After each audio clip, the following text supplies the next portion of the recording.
Dernière étape de la tournée matinale de Kela. Chaque jour, elle se rend dans une dizaine de maisons de son village du nord de l'Inde pour vider les toilettes sans chasse d'eau.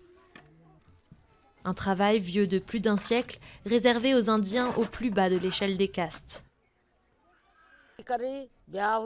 Ma famille fait ça depuis des générations et des générations.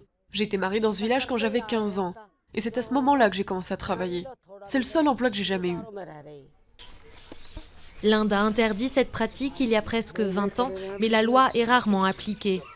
Plus d'un demi-million de personnes feraient encore ce travail aujourd'hui, la plupart sont des femmes. Tous font face à de profonds préjugés sociaux et sont forcés de vivre comme des marginaux. Au niveau social, dans l'ensemble du pays, les intouchables continuent d'exister. Alors ces femmes sont encore confrontées à ce problème social. Celles qui ramassent les excréments n'ont toujours pas le droit de se mêler à la foule et personne ne mangera en leur compagnie.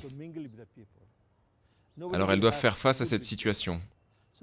Selon la loi, ça ne devrait pas exister, mais en pratique, c'est le cas. Cette association a aidé des milliers d'entre elles à échapper au métier pour lequel elles sont nées. Elles reçoivent des formations de couture ou de cuisine pour qu'elles et leurs enfants puissent trouver une source de revenus plus digne.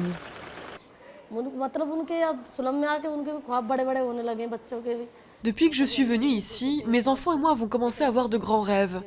Ils sont déterminés à faire quelque chose de mieux. Ils n'arrêtent pas de me dire que nous aurons un meilleur travail.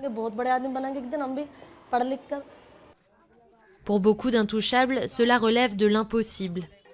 Le Parlement prépare une nouvelle loi pour imposer des sanctions plus lourdes à leurs employeurs.